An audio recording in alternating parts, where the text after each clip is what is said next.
नमस्कार। आपका एक बार फिर से स्वागत है। हम इंडियन हिस्ट्री पढ़ रहे थे। मौर्य काल हमने पूरा पढ़ लिया था। उसके बाद एक और वंश था जिसने काफ़ी लंबे समय तक शासन किया। भारतीय इतिहास का वो स्वर्णिम काल कहा जाता है, वो है गुप्त काल। तो आज हम गुप्त काल को पढ़ेंगे। गुप्त काल की स्थापना वैसे श्री गुप्त ने की है। गुप्त काल की स्थापना को 3री सदी में हुई है। 3री सदी से लगा करके 5वीं सदी तक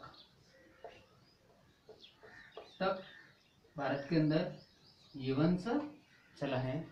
इस वंश का संस्थापक माना जाता है श्री गुप्त को। श्री गुप्त लगभग 275 से 300 ईस्वी तक। कहा जाता है कि श्री गुप्त कोई स्वतंत्र राजा नहीं था। श्री गुप्त किसी राजा के अधीन एक सामंत हुआ करते थे, ठीक है ना। तो श्री गुप्त को संस्थापक माना जाता है। कोई खास उनका योगदान नहीं है, केवल संस्थापक माना जाता है।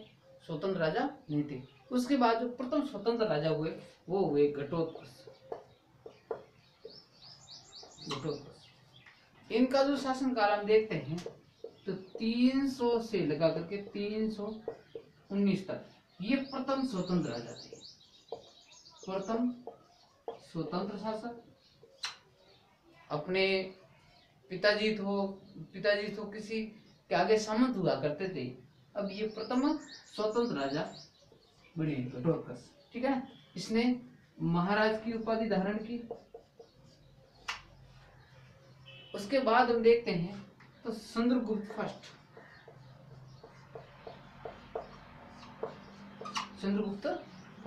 अब चंद्रगुप्त राजा हैं वो है 319 से लगा करके 335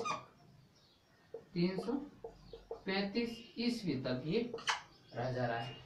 ये सबसे पहला प्रतापी राजा, सबसे पहला ये प्रतापी राजा था। इसने महाराज धीराज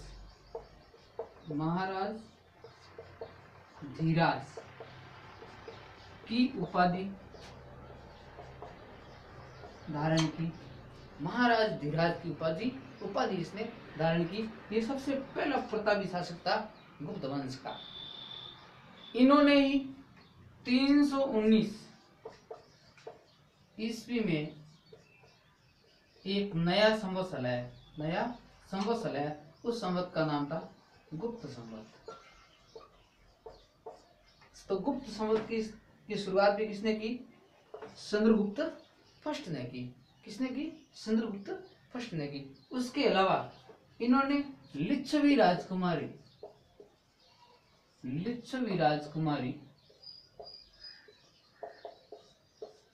कुमार देवी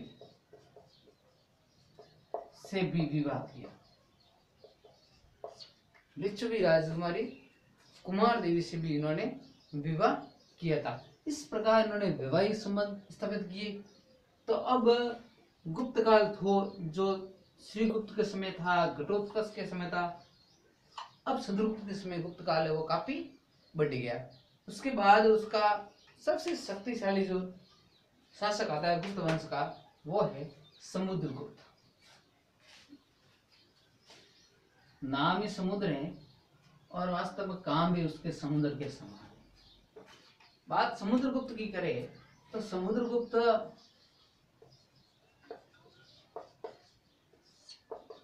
335 से लगाकर 375 तक इस देश का शासक रहा है। उनके राज्य में एक हरिसेन नामक विद्वान रहता था, जिसने क्या लिखी? पर्याग प्रशस्ति। इसने क्या लिखी? पर्याग प्रशस्ति लिखी। इसमें इन्होंने बताया कि ये दानशील था, ज्ञानशील था, और दान भी किसका करता था? गायों का।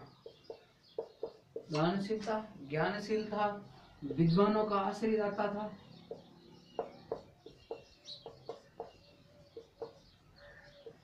आश्रयदाता था, संगीतज्ञ था,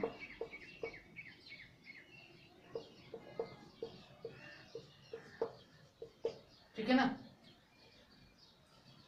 इसके अलावा भी उन्होंने अपनी विजयों का वर्णन किया है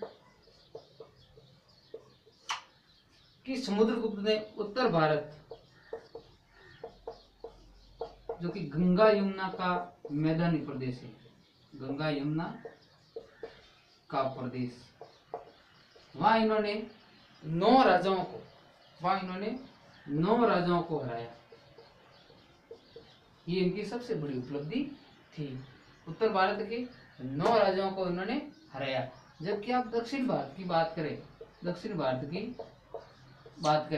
दक्षिण भारत में इन्होंने 12 राजाओं को हराया। कितने राजाओं को हराया? 12 राजाओं को हराया। हराने के बाद उन पर शासन नहीं किया, हरा करके छोड़ दिया, यानी उनसे संधि कर ली। इनको पता था कि कहाँ मगध है और कहाँ दक्षिण भारत है। अगर शासन भी करेंगे तो यहाँ तक शासन हम नहीं कर पाएंगे, हम इन राजाओं से दुश्मनी लेंगे, फिर जब वापस मगध जाएंगे तब तक ये स्वतंत्र हो जाएंगे।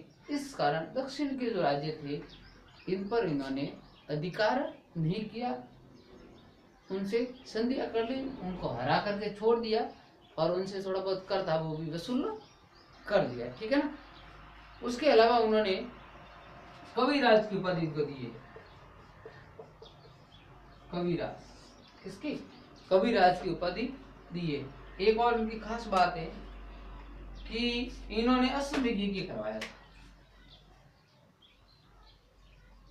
अश्वमेध यज्ञ में के बाद इन्होंने अपने सिक्कों पर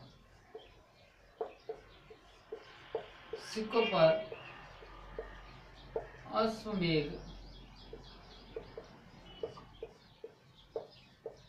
यज्ञ का चित्र दिया है। एक बात, उन्होंने अपने सिक्कों पर वीणा बजाते हुए फोटो भी दिया है। वीणा बजाते चित्र भी दिया है। इसका मतलब संगीत का बहुत ही बड़ा प्रेमी था। इसके अलावा इन्होंने दक्षिण भारत की जो विजय की थी और कूटनीति इस प्रकार स्मिथ नहीं है, ये स्मिथ अलग है इतिहासकार। इन्होंने इसको भारत का नेपोलियन का है, भारत का नेपोलियन का है, भारत का नेपोलियन का है। ये प्रश्न कई बार प्रतियोगी परीक्षा में आया हुआ है। इसके अलावा उस समय श्रीलंका का शासक था मेघवर्मन ने इनको गुप्त दिया था, कुछ उपहार दिए थे। उस उपहार के बदले में इन्होंने गया में बौद्ध मंदिर का निर्माण करवाया। बहुत बड़ी बात है कि श्रीलंका का शासक हमारे देश के शासक को उपहार देकर के एक बौद्ध मंदिर निर्माण की बात करवा रहा है, और वो गया कहाँ पड़ता है? बिहार गया, ठीक है ना। तो ये तो थे अपने समुद्रगुप्त, और इसके नेक्स्ट वीडियो में अपना गुप्त काल का भाग 2 पढ़ेंगे, ठीक है ना।